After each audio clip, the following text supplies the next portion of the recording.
Red lights on. Yep.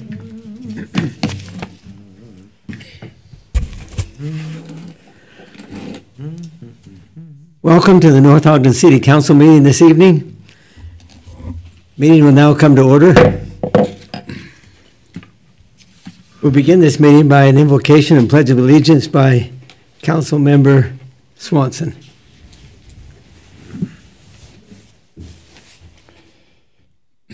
Father in heaven, we're grateful for the chance to meet here. We're grateful for the country in which we live. We're grateful for a form of government that allows us to participate as citizens. Pray for civility as we discuss this night, and as we pray in the name of Jesus Christ. Amen. Amen. Amen. Please rise and join me for the pledge. I pledge allegiance to the flag of the United States of America and to the republic for which it stands, one nation under God, indivisible, with liberty and justice for all. Thank you.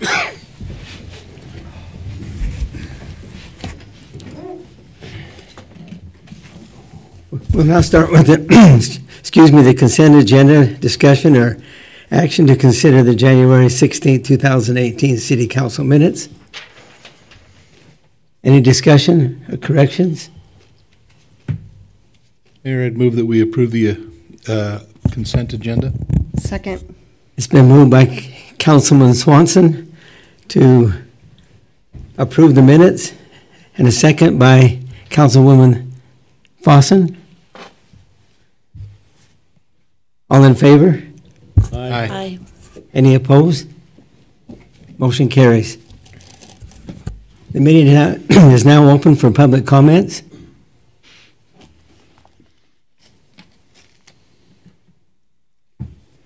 It appears there's no public comments this evening, so we'll begin with item 2, discussion or action to consider accepting the wastewater planning program annual report. The presenter will be Trent Wilkins, our sanitary sewer superintendent. This is a report that we have to do every year. It goes to the state. Couldn't tell you what the state does with it. It goes over if we're good on our budget, have money for, 10 years or so, maybe not that far out, but just ask different questions. If we had any sanitary sewer overflows, asks about, I really couldn't tell you, I can't remember. But it's pretty simple. I don't know if y'all have a copy of it or not. I got a copy of it here. I just fill it out every year, and Evan fills out the financial end of it. So it's kind of one of those requirements that helps the city. It forces all the cities to plan and make sure that we're planning so we don't end up in a situation where we're all of a sudden like, oh, we can't handle what's coming our way. So, yeah, make sure we're prepared. Yeah. It asks how many new residents have moved in the year, and there's a formula. I can't remember what the formula is, but how many new residents have tied onto the sewer, how many businesses. Well, that's what it is. And then I email it to the state. Like I said, I don't know what they do with it. Pretty simple. Any questions for Trent or discussion? Trent, could you kind of get a couple new council members and even us older council members, not older in age, just older in tenure, kind of update us on where we're at on our sewer, because I know last year we did quite a bit of sewer redos or fixes and stuff. But so every year we usually do about $300,000 worth of sewer relining. It's called cured in place pipe. It's a sleeve. I don't know what kind of material it is, like a paper sleeve, and they insert it in the pipe and they send a resin in it, and it hardens it, makes it into PVC. We do that in concrete pipe, and we've had areas like up in Coldwater where the concrete pipe's all cracked and caved in, and without this type of procedure, we'd have to dig up the road and replace the pipe. And by going this route that we do, we're able to rehabilitate a lot more sewer than we would if we dug the road up and replaced the pipe that way. We're about, I don't know, we're maybe a third of the way through the city. Be a good estimate.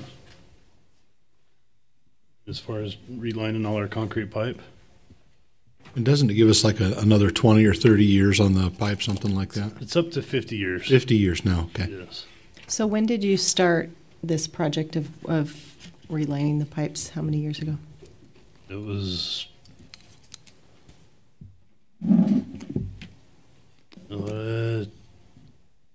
10 years ago, maybe. It was out of my hands at that time when they started. I'm just wondering, projecting forward, how long until we get through all the way to 100% completion? So cool. I'm not sure. In different size pipe, we can't do as much as we can. Like 8-inch pipe is our normal standard, and we can do quite a bit of pipe on that. I'm not sure footage-wise or nothing, but the bigger the diameter, the less we can do because it costs more for the material and whatnot. I don't know if that answers your question. I'm not sure projected date when it's supposed to be finished. Oh, no, that's good. We're all That's done. what I just wanted a ballpark. And we will be starting this year's. We have a pre-con next Monday, so probably the next 2 or 3 weeks. The in situ form is who's going to do it this year. We'll be starting. You ever get a chance to go watch that happen? It's pretty cool. Takes about 3 hours for it to cure, doesn't it? 3 or 4 hours. Yes. Yeah, so it's pretty cool process. And just to also give you an idea, the new pipe that subdivisions are putting in is that PVC or the HDP. We have a couple subdivisions with that, but everything's usually PVC nowadays. And that's good for 100 years or 80? Something like that. I'm not 100% sure, but So your original concrete pipes were 40 to 50 years, so now we're adding another 40 to 50. Right. And then the new PVC is 80 years. So we're getting a lot longer out of all our pipes than. right. Yeah. This year they're going to be over here east of the city hall and then up by McGriff Park where they'll be working. And if I remember right, we started with our older sections of town where the sewer piping was the oldest and have started from there and worked our way back. Yes. I think up by the cemeteries where they first started. Right. Some of the oldest in 50, 60. We've got almost all of Green Acres done. So Cool. Excellent. Excuse me. I was saying excellent. So, yeah, Any other questions for Trent? Do I have a motion to accept this report? Move that we accept the annual sewer report as presented. Second. We have a motion from Councilman Swanson to approve to accept the wastewater planning program annual report. It has been seconded by Councilwoman Stoker. Roll call. Yeah. Roll call vote. Councilwoman Stoker, Yes. Councilman Swanson, Yes. Councilwoman Fossen, Yes. Councilman Severin, Yes. Councilman Turner. Yes. Thank you. Motion passes. Item number 3, discussion or action to consider the Northview Phase 5 subdivision conditional use. The presenter will be Justin Schinzel. Did I pronounce your last name right? Yep. Schinzel with Public Works Inspector is my job title. The first subdivision we have is for conditional acceptance of the Northview Phase 5. This development was developed by Marriott Construction. They've done a really good job. All the infrastructure, all the piping, all the road work is all done. Right now, it's got quite a few houses being built and already built on that little section. It's roughly 3625 south and about 650, 700 east. So it's kind of up more towards the top of the city. The curb gutter sidewalk's all good. Asphalt's good. This one, as we do on quite a few of these newer subdivisions, They do not have all the sidewalk in currently, but we'll allow conditional because to get a certificate of occupancy with their house, they have to have all sidewalk in. So just so for you new council members that don't quite know that, standard that we allow that. Any questions? So council, especially for the new members, so the way that it works is when a developer puts everything in, when we do it's the conditional acceptance, then that starts a 1-year time frame. And if anything fails in that 1 year, then they have to come back and replace it. At the end of that year, we do the final. Yeah. And then then at the final, then they're no longer responsible. It's fully turned over to the city. There's an escrow involved, correct? There's Yes. an amount that we hold back just in case we need to cover. It's 10% of the entire subdivision. This one's roughly probably $75,000 that will remain that 10% for the entire year. So roughly it cost the developer $750,000 to do this development. So Justin, just first off, you trimmed up a little bit or something. Yeah. Almost didn't recognize you.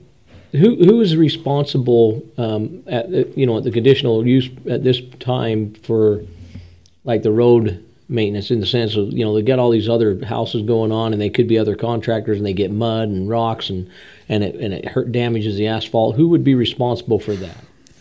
Okay, this is where we. I know it would be hard to do, but yeah, But what happens is at the time of building inspection or building, and they pull a building permit, that lot now falls into a single lot SWIP, which technically should be taken care of by our building officials. But as we all know, with the amount of building, and we're kind of understaffed in that department, it's kind of been dropped a little bit. So as you guys will all find out or have already known or in discussions, we are trying to make a position in July that is just completely a SWIP inspector in the Public Works Department that will handle not only subdivision stormwater protection, but also the single lot protection SWIPs, so that we can actually be better prepared if the state ever comes back and audits us. We've done a lot in the last 2.5 years, a lot more so with my job. But technically, as to answer your question, it still falls under the developer. Now the developer can go back on the home builder and say, I'm going to back charge you for this or that, but it's going to fall under the developer. Okay, thank you.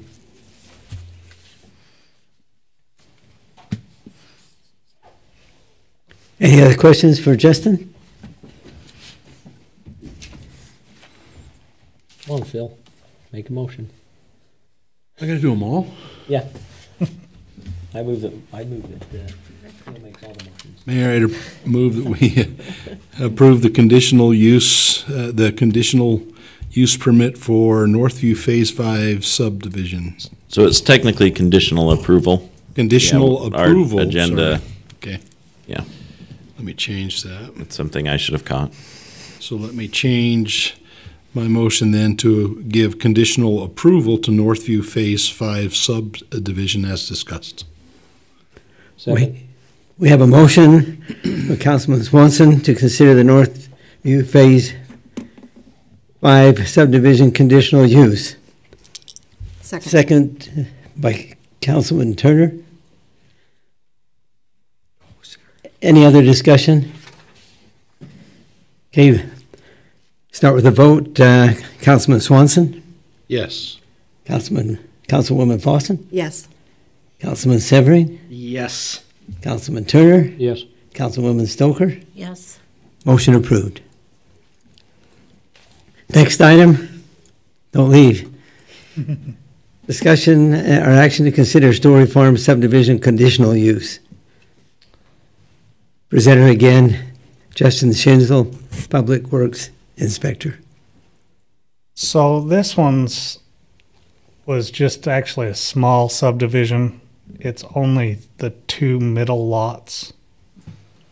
They already had the water, sewer, everything onto the lots. All they had to really do was the sidewalk and build the homes.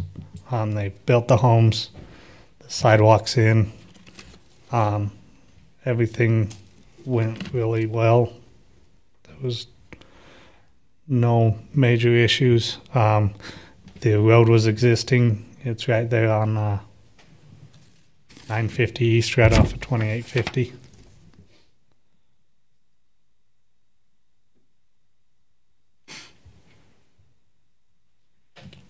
Any other questions or discussion for Justin?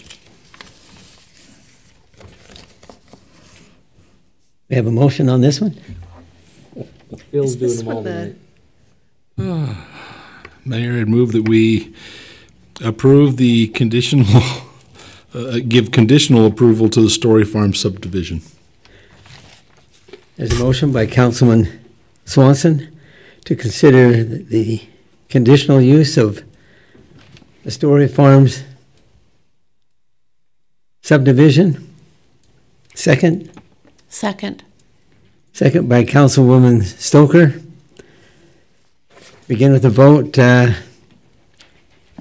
Councilwoman Fossen, Yes. Councilman Severie, Yes. Councilman Turner, Yes. Councilwoman Stoker, Yes. Councilman Swanson. Yes. Motion passes. Item 5, discussion or action to consider Taylor Hills conditional use, Taylor Hills subdivision conditional use.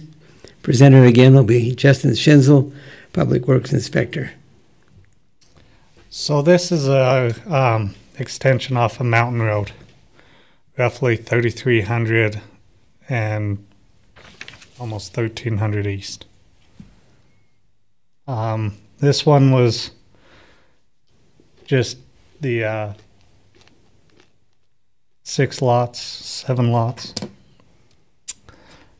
This one was a little bit different for the fact that because Mountain Road is a wider road, the city did help in extra costs for the pavement of that road.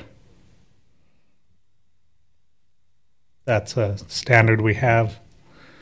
If it's over the 60-foot right of way or the 35 feet of asphalt.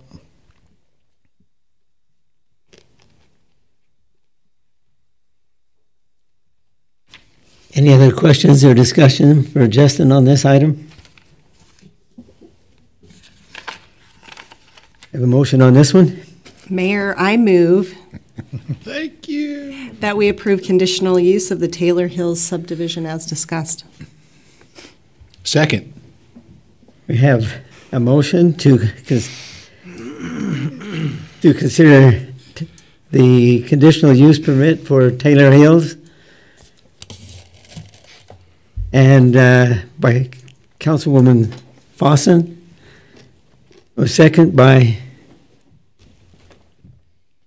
Swanson. Councilman Swanson, sorry. Too many genders. Keep track of here. Begin voting. Councilman Severie, Yes. Councilman Turner, Yes. Councilwoman Stoker, Yes. Councilman Swanson, Yes. Councilwoman Fossen. Yes. Motion approved. Next item is discussion or action to consider Ward Farm Subdivision Phase 2 conditional use. That presenter will be Justin Schinzel, Public Works Inspector. So this subdivision is down off of 1900 north and 900 and 950 east. It's the second phase of our Ward Farms. Developers Ivory Homes. They've done a great job. I know there's been previous discussion because actually in the third phase there's a spring line that comes across Mountain Road and down into the fields, and there was some water that was getting onto the adjacent neighbor's property. That has been completely taken care of. We've got it diverted into our storm system, which we now have a detention. They've in phase 1 they put a detention basin with a control gate on it, so we can control the amount of flow that goes in and out of that detention pond. So that was kind of the only hiccup we had on this one. They've done a really good job. They did find a little bit of bad material in the roadway, and they excavated it out, hauled it off, and brought in really good pit run over what we asked. So that was, I feel very confident about these developments, that they're doing what they're supposed to, and I'm there watching and able to make sure they go as planned. Mayor, I move that we approve the conditional use of Ward Farm Subdivision Phase 2. It's been moved that we consider Water Farm Subdivision Phase 2 conditional use by Councilman Severin. Second? Second. Second by Councilman Swanson. Begin voting. Councilman Turner, Yes. Councilwoman Stoker, Yes. Councilman Swanson, Yes. Councilwoman Fossen, Yes. Councilman Severin. Yes. Motion passes.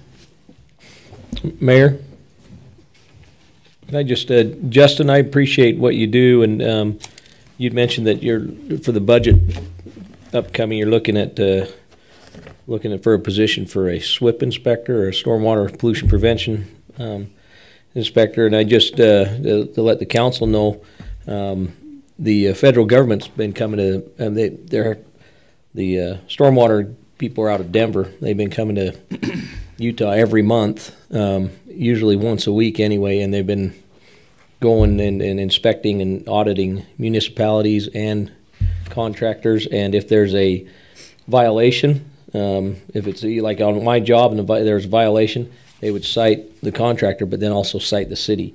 And so it is and it can be very hefty fines. I'm sure you've heard some of the rumors and things. Well, some of the, not rumors, Yeah. but some of the fines can be. What they can do is, if you haven't been documenting your SWIP inspections, they can actually retroactive those. And if you haven't been documenting them for 6 months, you're supposed to inspect them every other week by their standard. But if your standard is weekly, they can cite you, and it can be, I think, starts out $7,500 every violation, and it can go up every time. Now they can reduce that and stuff, but that's what kind of the standard is. Yeah, and to go along with that, I know there's been a lot of. So Salt Lake County, I know for a fact, they had a hefty fine to pay, and part of their fine and solution was they had to hire 9 new employees in one department to get ahead of what was going on. UDOT actually got such a hefty fine, and their recourse of action was to steal away the lady in charge over the state and her assistant from the Division of Water Quality. They put them together over UDOT to get their UDOT SWIP in regulation. So it's kind of a scary thing right now. We need to kind of be proactive. I've worked a lot with a company called Ascena Group on getting, because the old way was just paper, and if the papers got lost or misplaced and the state came in and said, where's your paperwork, and we couldn't show it, they start the fining process. Now we're all digital, online, stored in a database where we're not only protected by that, but we're protected by this company because we pay X amount of dollars every year to be with that software. So we're trying to stay stay ahead of it. It's a big job. There's a lot to it, but we are working on staying ahead of it. So do you know how many in the city are registered stormwater inspectors, or? We have 4 people right now. Myself, Kyle Fife, Ryan Carter, and Casey Matui. So Thank you. we're all in the public. I'm all in favor for that. Yeah, thank you. Thanks, good report, Justin, thank you. Item 7, discussion or action to consider an appointment to the Arts and Amphitheater Committee. The appointment that's been recommended is Charlotte Ekstrom. Any questions or discussion on this item?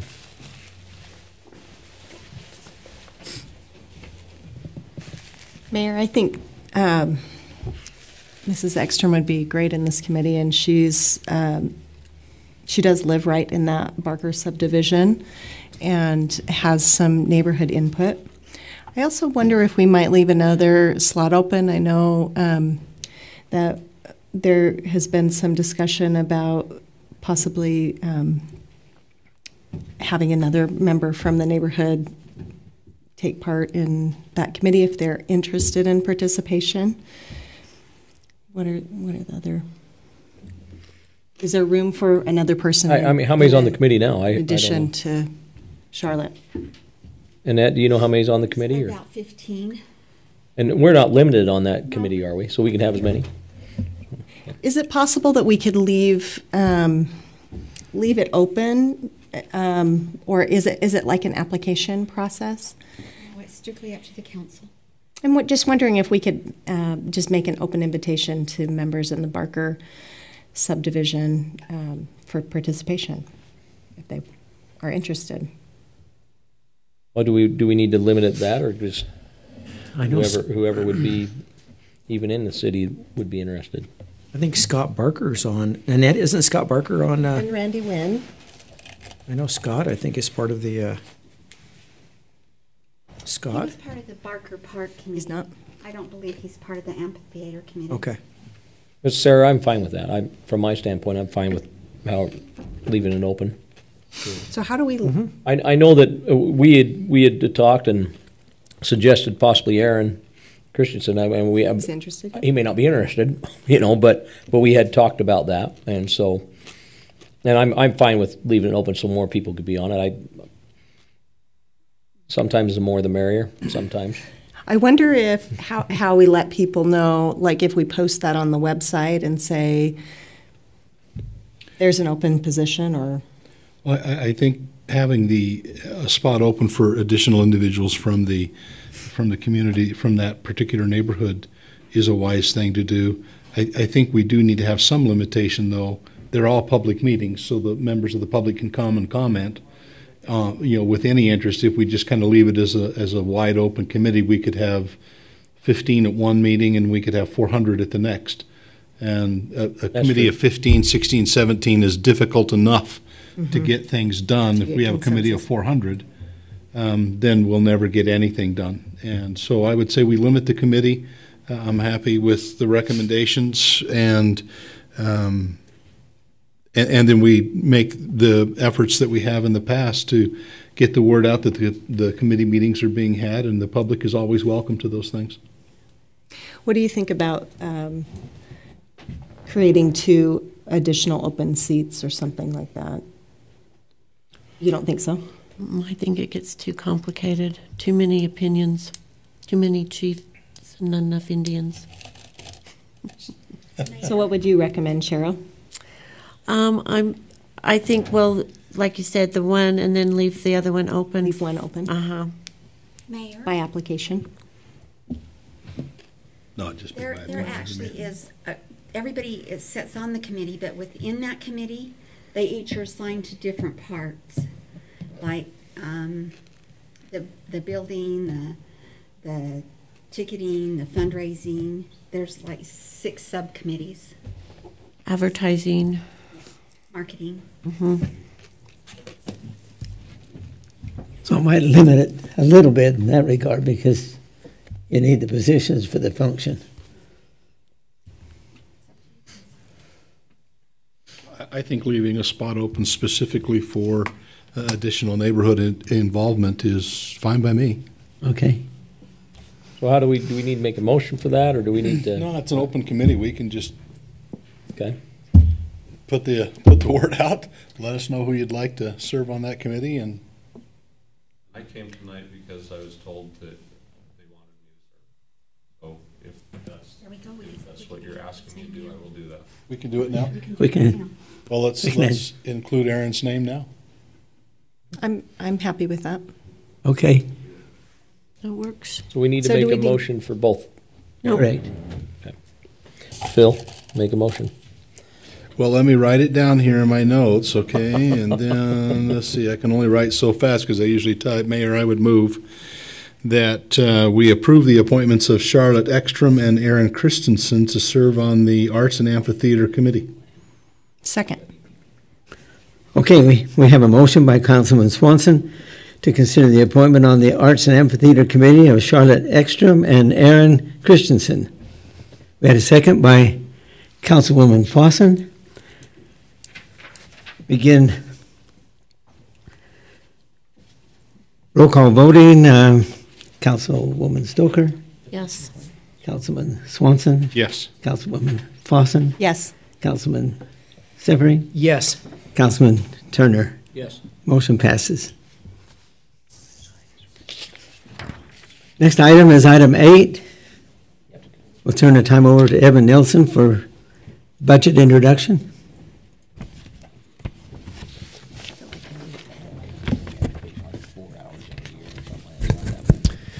Good evening, Mayor and Council. I know you all had to wait an extra week before having this discussion, and that was very sad for all of It you. was really hard. I've been waiting. I know. Well, I'm glad we can make it happen tonight. Any jokes? I don't have any good ones. Bad ones. I don't have any bad ones either. I guess that's a good thing. So this year, to kind of kick off the budget, we've done something different. We put together this pamphlet for you that provides some preliminary information. It provides quite a bit of historical data that you can kind of chew on and think about and wonder about. We made it look sort of like a hiking guide. And that was sort of symbolic. You know, the picture on the front is a trail with multiple peaks in the distance, and we're, you know, if you read the opening statement, it talks about preparing for a great adventure that's going to commence on July 1st, and that's our new budget year. This time that we spend working on the budget together is sort of like preparing for a big hike. In our case, when you think about preparing for a hike, you have a backpack, and you can only fit so many things into the backpack, and until you can't carry it anymore, or you can't carry it as far as you need to. In our case, we have all of these different funds, and I think each of those funds is sort of like a separate backpack or a separate hike that we're trying to figure out what the future holds, the next 12 months, and we're putting things together to prepare for for this hike. So we'll just walk through a few things. We aren't going to go through in great detail, but I'll kind of go over some highlights. The first thing is the budget calendar. And we have our introduction and our discussion of council priorities here at the front. We have 2 budget retreats on the calendar. Hopefully you've been notified of those already, March 20th and April 3rd. And those will start at 3 p.m. to 6 p.m. And those are on regular council meeting days. So the council meeting will follow the budget retreat. And we thought we'd just start out with those 2. And if we are able to cover everything, then we'll leave it at that. If we get into things and feel like we need more time, then we'll schedule more time to meet. We want to make sure that you're all comfortable with the budget, and that you feel comfortable before you're asked to make an approval. We have the tentative budget approval proposed for May 1st, the final budget approval for June 5th, and then our fee schedule approval for June 19th. So that's the plan. If you turn to the next page, this hierarchy. Evan, if I may, I'd add to those that are watching that those budget retreats, those are open to the public. They are. Yeah. And I've attended those in the past before I was here, and so anybody from the public that wants to come and watch the Excitement. yeah. Absolutely. Cold molasses running slightly downhill. I hurt Evan's feelings. What's that? I hurt his feelings. No. Some people really like that. And then just to add on to what you said, we do have a public hearing that will be on June 5th as part of that. As part of that adoption, the public will have a chance to comment.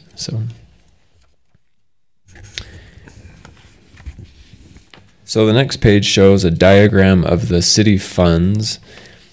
When we talk about funds, a fund is basically a tool that we use for tracking the financial activity for a certain purpose.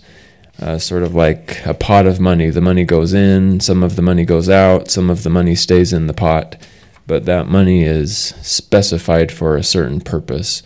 So we have a water fund that's separate from the sewer fund, that's separate from the stormwater fund, and you can see we have quite a few funds. We have a lot of funds that we track, and they have a variety of purposes. We have several different transportation funds because we have several different types of transportation funding that comes into the city, and we track those separately. We have the general fund, as you can see on the left side, which is kind of a catch-all for general government services. We also have the capital improvements fund, which we use for our major capital projects that are not related to utilities. So we transfer money out of the general fund into the capital improvements fund in order to accomplish those sort of projects. So when you think about a fund, there's generally one or more specific revenue sources that go into that fund, and then specific purposes that money is intended for. And so the fund helps us to keep that money separate from other funds and other money that is designated for other purposes. You'll notice on the right side, we have two internal service funds. Those are our motor pool funds, and we use those funds to maintain a shop and to care for the vehicles that the city owns. The other funds pay into the motor pool funds for the services that the motor pool provides. Do you have any questions about the fund hierarchy or any of that? Okay. We'll get into more detail on all of that down the road. The next couple of pages is information that relates to the economy and how things are going in North Ogden. From that standpoint, our population, building permit revenues have increased a lot over the last years. Sales tax, property tax have been going up. Utility revenue tax is fairly steady. So all in all, these are general fund revenues, but all in all, they look very strong. And as we approach an eventual, decline in the economy, which is, expected at some point, we don't know when, or we don't know for sure that it will happen, but we expect that there would be a decline at some point. These are the revenues that would probably taper off and would have to tighten things up, especially in the general fund. So that's kind of historical information as you're thinking about things. The next couple of pages are related to transportation and our various transportation revenue streams: Class C road money, transportation sales tax, we have our transportation utility fee, and then our impact fees. And we made an estimate of what our beginning balances would be in those, and we're sitting at about 1.7 million, most of which is being set aside for the improvements here on 2600 North and Washington Boulevard. So that's a little snapshot of how things are looking on transportation.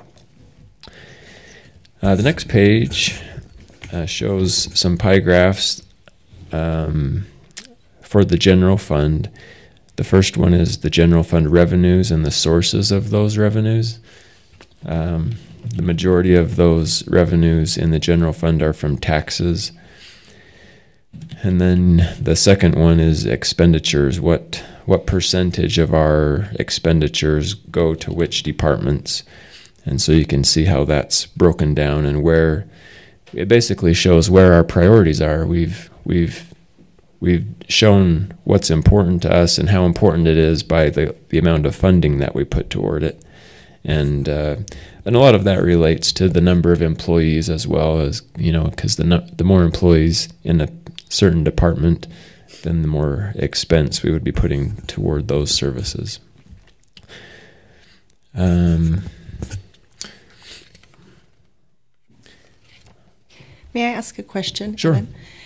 Which is the funding for? I know, like Councilman Satterthwaite did all that work, and the council here, all of you, on creating some, some setting aside some money for replacement costs for equipment. Is that in the public works piece of the pie? Is that where that is, or is that somewhere else for Yeah, these pie graphs are specific to the general fund. Okay. So his work was particularly in the utility funds. Okay, so it's under utilities, so he's kind of talking about meters and... Yeah, water fund, sewer fund, stormwater fund. Those are the main three that he worked on. He did start to get into some of the general fund. Like I know he worked with the Parks Department a little bit toward the end, but that part of it didn't get fully included, I guess, in his model. Streets, I think he was starting to get to streets, but that part didn't fully get completed yet either. Okay. So his primary work and the model that he came up with was really the water, sewer, and storm funds. Okay, thanks for helping me Sure. understand. Yeah, no problem. I don't know if we really need to go over all of these trends, but I included them as kind of for information as we're preparing for the budget. As we're going through the process, you can look at this booklet. If you have questions about it, we can go into it in more detail. But did you have? Yeah, Evan, I was just kind of curious, and Councilwoman Fossum referred to this. Lynn, sounds like he may have talked to you too. But he talked to me, he said, Blake, I want you to make sure you're following up on what's happening, making sure that there's appropriate amount of money that's reserved for these little... Depreciation. Yeah, not only the depreciation, the depreciation. So when you say, for example, that he did well on the water, the sewer, and the storm funds, what was still lacking? So streets, I don't think made it into the model that he was building. So he made a big spreadsheet that came up with estimated dollar amounts that would be needed next year and the next year and the next year. For replacement costs right. At the time that the equipment's lifespan expired, right, is what he was looking at. Right, and his goal was to get all city assets into the model, and we just didn't get that far yet, or we haven't got that far yet. I know that Dave was also working with the iWork is the software that they use to track all of the assets in the Public Works Department. He was working with the software people to get more data related to roads and future estimates for road replacements. So I know there's ongoing work and more that needs to be done in order to really capture all of the assets into that model.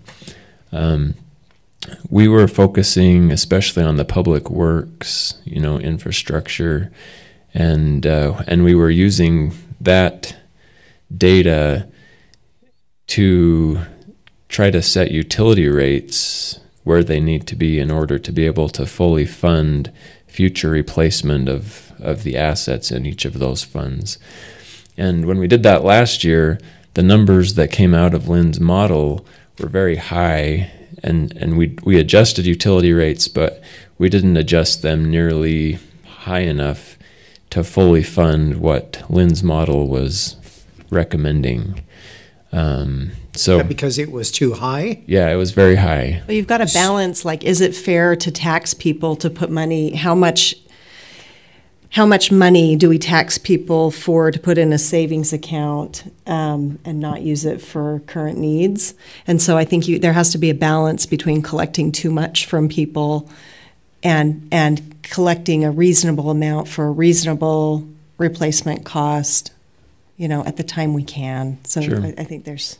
So your thought was it was just a little bit unreasonable, that expectation. Well, Lynn didn't necessarily recommend that we adopt rates to fully fund that either. He was really feeling concerned that we had a big liability hanging over us, but we didn't know what it was. And so his whole effort was to try to get some data that would give us an idea of what that liability is and how soon it's going to come upon us. And so what he came up with is data that is meaningful, but it's not accurate, down to the year or down to the month. So it's useful in having a conversation and making decisions, but it's not exact. It's not perfect. So we use that data. We also use Dave and the public works employees for, because they're on the ground and they have experience with where we've had water line breaks, and they're kind of the soft side. The data would be kind of more the hard black and white, and I think between the two, it gives us some pretty good information for making decisions. So that's been our approach, but we didn't. We raised rates somewhat, but not enough to fully fund what the data was saying. Part of that was because a lot of the funding was for assets that have been in the city for quite some time. So we were behind the eight ball, and to play catch up, the the increases would be enormous. They'd be unbearable. And so it was kind of more of a, where are we now and moving forward? Should we need maintenance, repair, or replacing, especially on some of our lines that are 50, 60, 70 years old out there. And we are finding also through the data that some parts of the city things wear out faster than other sections because of the soil acidity or whatever, movement or whatever it happens to be, that things are lasting longer in other sections. So then that plays into the model as well. So I guess my question is then, is that model going to continue through the other areas so that we are prepared? I think that's what Lynn's I think that's the plan. Yes. The plan, we had talked, and the department heads were asked to kind of look at what their assets were. For instance, I won't speak for Tiffany, but backstops in the parks, the playgrounds and things, to kind of get those idea on what would replacement. Those are all assets of the city too, and things like that. And then same with the building department and. On this, like this building here, we didn't talk about, like, this building here, what's, and all the buildings we own and stuff. So things like that is what, because his model was really just the infrastructure, but there are a lot of assets that to take under consideration that we looked at. So excellent. It's a great idea, but the numbers were. And if I remember right, it was like $26 million or something. We'd need to have right now if we had been doing it right. If we would have been, if we would have been doing it right to just replace. But then we found out too that some of the pipe that they've been putting in, they were told 50 years, but then we did some research, and Utah State did a study and stuff, and they said these pipes were good for 100 years. the model was based on 50 years, so that could be, so we change those numbers, and that decreases that dollar amount too, so it's not an exact science. It's a good exercise to really look at what would it take if we had a lot of bad stuff happen, a lot of stuff go bad, so. Well, thank you for my inquiries, Evan. Yeah, no problem. It was a major undertaking to gather this data, and Lynn worked very closely with Dave and the Public Works employees, and thousands of data points they collected, every manhole in the city, all the segments of the different pipes. It took a long time for them to get all of that data into the software, and then Lynn kind of took some raw data from their software into Excel and built his model based on that. So it was really a major undertaking to get where we are. And it's true, we aren't, we're not there yet. We don't have all the assets of the city in the model, but we have a large share of them, especially for those main utility funds. So the biggest surprise came was when we found out that all those meters and the radios, That's kind of what kicked it off. Yeah. like 500 of them were gone at one time. right. And we had to replace them all at once. So then that's where it all started, so that we had a general idea that we didn't come up in 10 years and all 500 needed to be replaced again. So that's where it started. Right. It was a surprise, right? Yeah, a And big surprise. Costly surprise. Lynn didn't like being surprised. No. Well, it was a surprise not only from them failing all at once, but it was just a surprise on the budget because the proper depreciation hadn't been done. It hadn't been set aside. So it was not only a surprise, oh, wow, then it's, $400,000 worth of, oh, wow, where does that come from? And if we do this right, the biggest oh, wow will be, okay, oh, wow, that broke.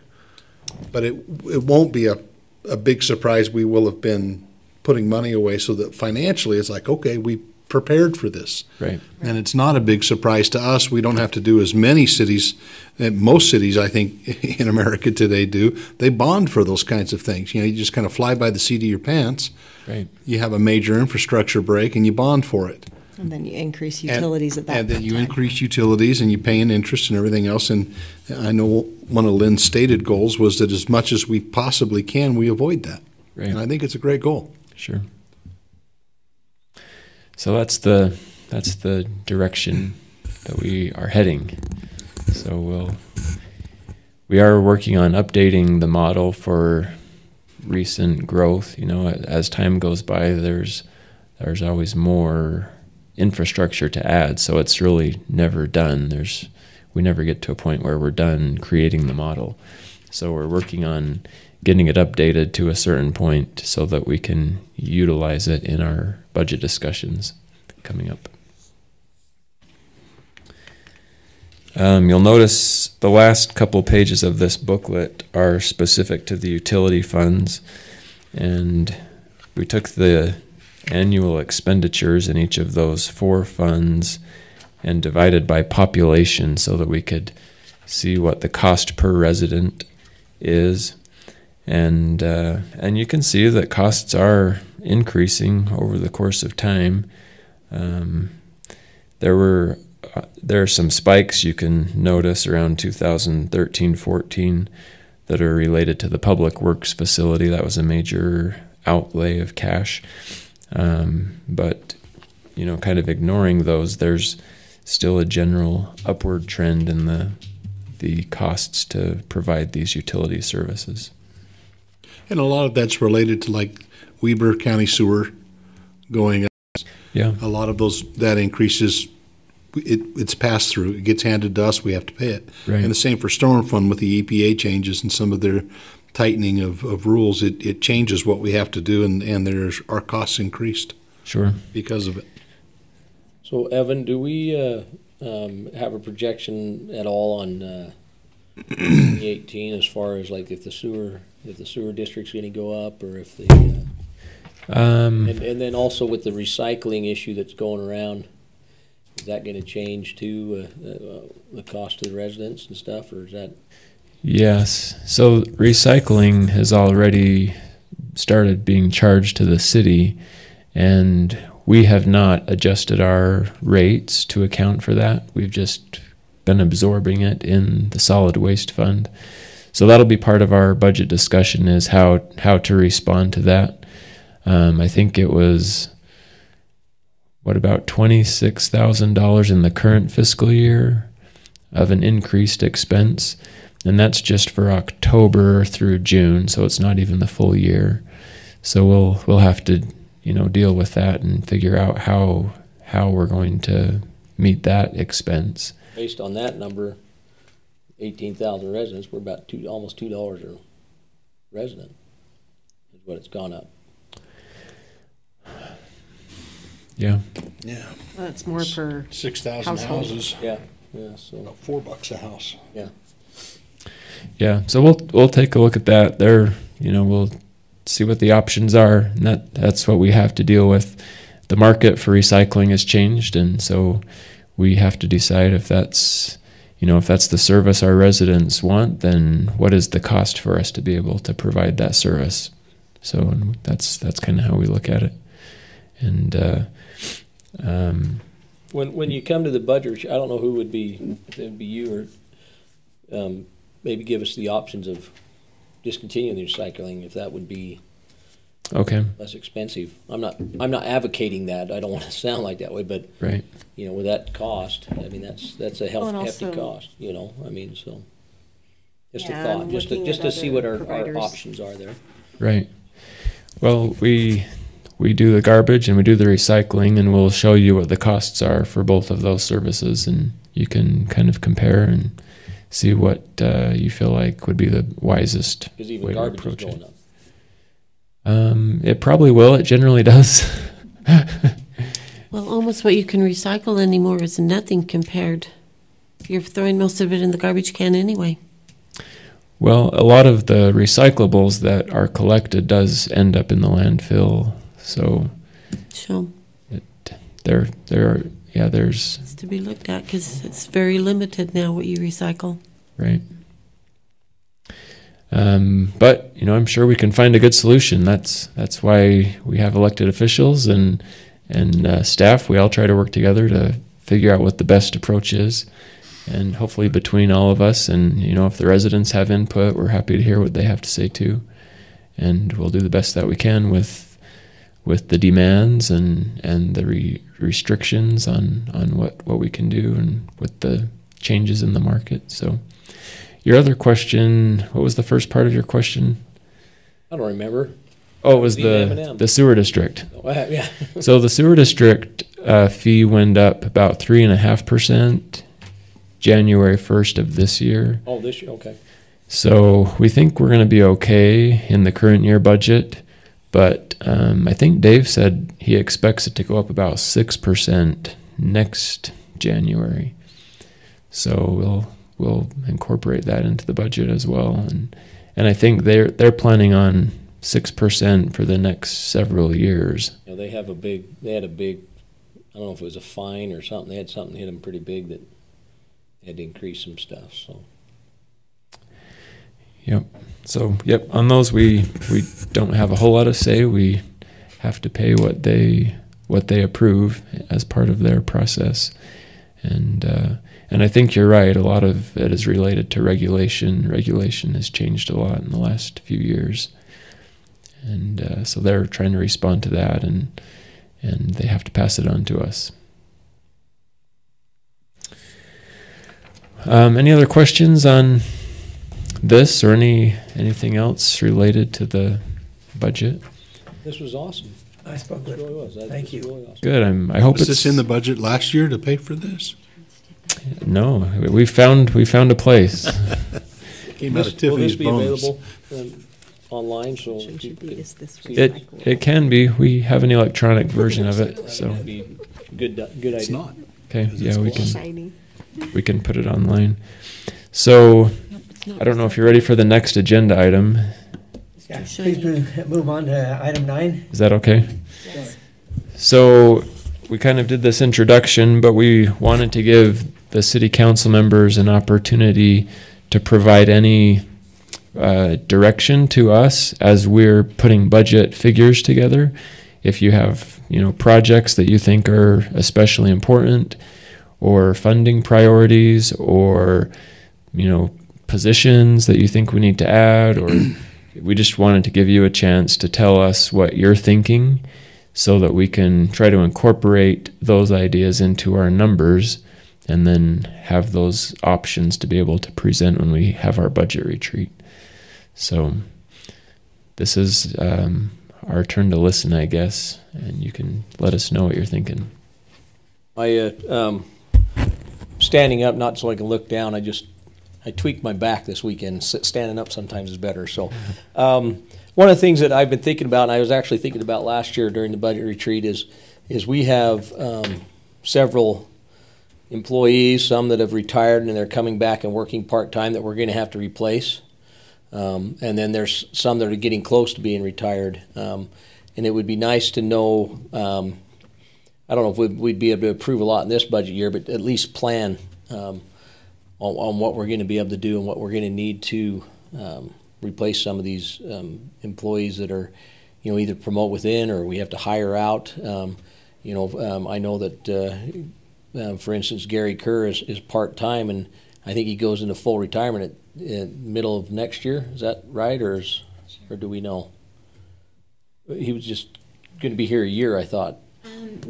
Well, we don't know for sure. But in June, he can only make up to a certain amount and work so many hours. So Gary's done in June for this calendar year. Yeah. See, so so my thoughts are we're going to need to get another inspector and another person down there.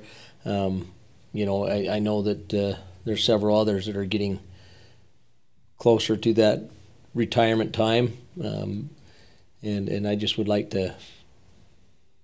That's something I think we need as a council. We need to start planning for. I just think it's a priority. And then also, you heard me mention about the stormwater inspection. I think that's somebody that Salt Lake City has, I think, 4. Now they're a lot larger, but they've also got fined a lot, and they have, that's all they do full time. And I think we need to really consider that, particularly with the construction that's going up. And if the construction tapers down, that gentleman or woman, whoever it is, could transfer into and have dual roles. Not only do we, but if a building goes down, they could go into some other type of inspections too. So I think it could be a dual role, but I think we're going to need to have somebody, because I think it'll protect the city in the long run. Plus, you have other departments who need employees, need some more help. I think Parks and Rec needs one. They've been put on hold for several years now. And they're used to being held, so. Not now, not anymore. Evan? So those are the concerns those are some of the thoughts and concerns I've had budget-wise. So. In listening, from over there and up here to the discussion over the last year, there have been a lot of discussion about impact fees for new building. We've had a lot of new development in the last year, more than recently. There's also been a lot of discussion about the park fees. So for new construction, I'd just like a breakdown of where we are compared to other cities in impact fees and park fees. And are we at the appropriate place? Are we charging too much? Are we not charging enough? I know the mayor, says he feels really justified in having higher impact fees. I'd like to really feel good about that if that's what we're doing. So I'd be interested in that discussion. And you're talking specifically impact fees, right? Or yeah. So am I using the right term? I'm talking about what happens when a new house is built and they want to sign in. They need to get on the sewer line and hook up to public utilities, and they're charged a fee by the city. Is that the impact fees? They are charged impact fees. They're also charged connection fees. Uh-huh. Impact fees would be a lot larger than connection fees. Yeah, so doesn't the connection fee have more to do with, I would think that would be like the actual work of connecting them and having an employee come out. Buying a new water meter is part of that too. that's kind of a set thing. I kind of feel like park fees and impact fees That's are a little more the more concern. squishy in its revenue the city's taking in for projects or Right. to make a nice neighborhood where this new house is being developed. Right. And I think it's fair for us to have an evaluation of that. So, yes, and part of the response to that is those fees are currently being reviewed by our engineer and reevaluated. So, our intent, we budgeted to revise those fees in the current year, and so they've been working on doing that. And part of the process for impact fees is to look at the current infrastructure and future infrastructure needs and estimate new growth and come up with a calculation of what each new resident, what's their fair share of those infrastructure needs that are caused by the new development. So there's science to it all, but we're in the process now of revisiting all of those impact fees, except for transportation. I think transportation was done fairly recently, but the others are being reviewed with the hope of having the new fees ready to adopt effective July 1st. So John's also been involved with that, and I don't know if you have anything more you want to say, John, but the biggest trouble with impact fees is because they're tied to infrastructure. Every city will be different. The best example their is infrastructure's like transportation's the best example. St. George City, their impact fee plan for the next 10 years is about $110 million of infrastructure improvements. Ours is about $10 million, but their impact fee per house is about a quarter of what ours is. But it's in large part because most of their improvements are the state roads that get funded by UDOT, and they have a minor contribution too. And so it's kind of, every city's so different that it's hard to compare them, other than we can look at the total cost per permit. That's usually a pretty good thing to look at, and then we can break it apart, compare it to other communities, even looking at our building permit fees, our connection fees, and our impact fees. So are the park fees are separate from that, right? That's an additional. So the park impact fee or is that part of that. One of yeah. the impact fees. That's one category of impact fees. Yeah. So we do impact fees for parks, water, sewer, stormwater, transportation, and I feel like I'm forgetting something. It's all the public works departments plus parks, essentially. Okay. So. I'd love for the council to have just a discussion about it and make sure you feel like you're in the right place.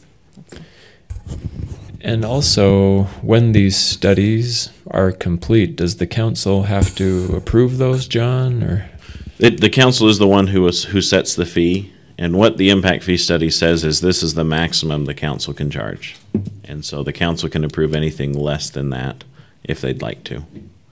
Typically, if you approve something less than that, you should identify some funds to pay for the infrastructure so that we don't fall behind on what's called the level of service. So.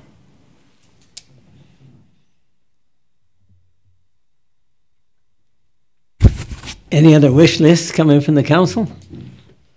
I think we have to, sooner or later, probably sooner than later, the police department and that building over there, something definitely needs to be done. They've outgrown it and they have no room.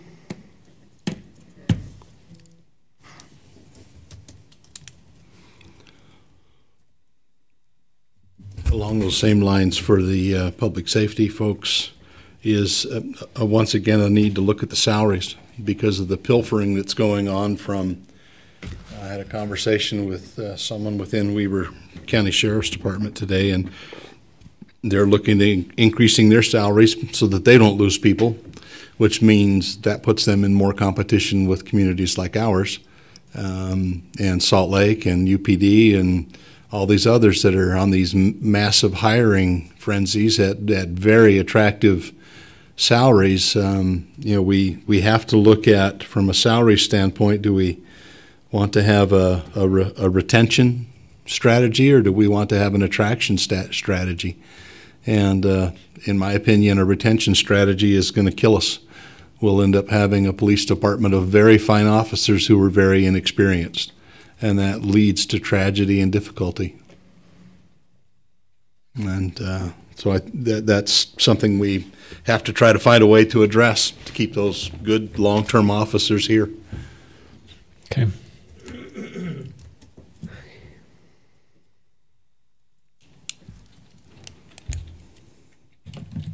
I thought this would be a booming subject this evening. It never is any year. Once they open it up for a wish list, you usually get a lot of wishes. It's the department heads. Yeah, the department heads also have wish lists. Their wish lists are much bigger than ours. Okay. We just didn't want to leave you out of the conversation at the outset. Any other areas that we need to focus on? That's right. Give that information to Evan so that he can implement that and be able to provide a discussion on it when we do the budget. I think we've covered it. Well, thank you very much, Evan. Okay. Appreciate your presentation this evening, and we look forward to working with you on the budget. Okay. Thank you. Nicely done, Evan.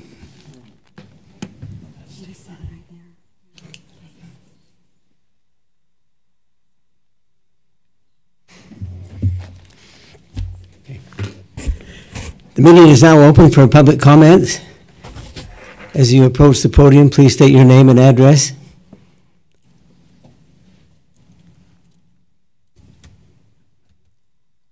Don't run up at once. Silence is golden tonight. Thank you. We'll proceed to the next item then. Comments from our city council And staff. and staff. Thank you. We'll start with city council. I have nothing right now. I reserve the right, though. No, you're done. You ought to know better than that. Don't leave it the door wide open. It's just now shut. Councilman Severy? I don't have anything. Councilwoman Fossen? I don't have any comments tonight. Councilman Swanson? I just one quick one I wanted to. Of course. Of course. After you say that, you know I'm going to say something. Would have been better off just saying nothing. Never. I just wanted to clarify a comment that was made last week during public comments. There was a comment that was made that the council had lambasted the fire district for building a new station. And that's not accurate. What the council had questions about and never did get answers to during the process was questions of whether or not there was sufficient cash on hand by the fire district to pay for that building out of cash, or if there were other avenues that could have been used to pay for it, and before the 25% tax increase was done. Offers were made for members of the fire board to come and present to the city to help us understand the need for a tax increase, and those were refused or ignored or whatever you want to call it. But I think there isn't a member of the community or of this council that had any issues with the building of the station. We certainly saw the need for it, and it's providing great service. The only questions that we had was how was it being funded, and was it necessary to have a 25% increase in that fire district's tax to pay for it. So I just wanted that to be clear to anybody that might have been misled by the statement that was made last week. And other than that, just love serving with these guys and gals. Non-gender guys. What's that? Thank you. Gender-neutral guys. I am not gender. Councilwoman Stoker? I just have one question. What's going on with the development that was where the old sod farm was going, or was at? So they are getting ready to break ground. They've gotten most of their plans approved. They actually need to come back to you for a tweak to their development agreement. When we passed it through, the main change is the name of the company is different than what it really is. And so we didn't want to, sign things over without it being official. So that'll come back, and they're also going to do a protection strip agreement so that the folks in the ranchettes can't divide off the back half of their lot without contributing to the cost of the road. So those things will be coming back, but they are ready to break ground soon. They want to get going. Okay, thank you. That's all. John? Yes, just John Call, sorry. I always bring this up about every month or so. I typically don't comment on the mayor's Facebook page. There are 3 Jonathan Calls in the city. I'm one of the ones that doesn't comment. Not saying I agree or disagree with anything that's been said, but I actually had a resident call me today and leave a pretty terse email on my city voicemail saying I was being extremely rude and disrespectful, and so I called him back and politely explained to him that there's 3 of us in the city. So, and he was very accommodating after that. So, anyways, I just, for those of you who don't know, or I don't know how to make it clear that who I am and who isn't me, but I thought it was A and O. Yeah, there's an O-N and an A-N. I'm just under John Call, though. I don't do the full Jonathan. So, anyways, it's just so you know, and just so everybody knows. And that's everything I've got. Okay. Annette Spindlove? Council, I need to know by the end of the week if you and your spouse are headed to the mid-year conference in St. George. So could you please email me and tell me if you're going? And that conference is April 24th through the 27th. Well, it starts the 25th, but we usually leave the 24th. So can you do that by the end of the week? Okay, if you'd respond to that request, I'm sure she'd appreciate it. Anything else? That's it. Tiffany? I guess I should Tiffany Staley for the Evan Nilsson? Mayor, do you have anything? I think I'm good for this evening. Thank you for your service, Council. One more thing. I just want to say I'm glad everything was okay and you're feeling better. Thank you. For the information sitting here, last Tuesday night I started getting pains around the lower abdomen, and so I waited Wednesday and it didn't go away, and I went in Thursday and they said, you have appendicitis. So I'm minus a little bit of parts of my body, so. You're less of the man than you were last week. That's right. And I feel I'm on about 6 cylinders of about 8 this evening, so thank you for your patience.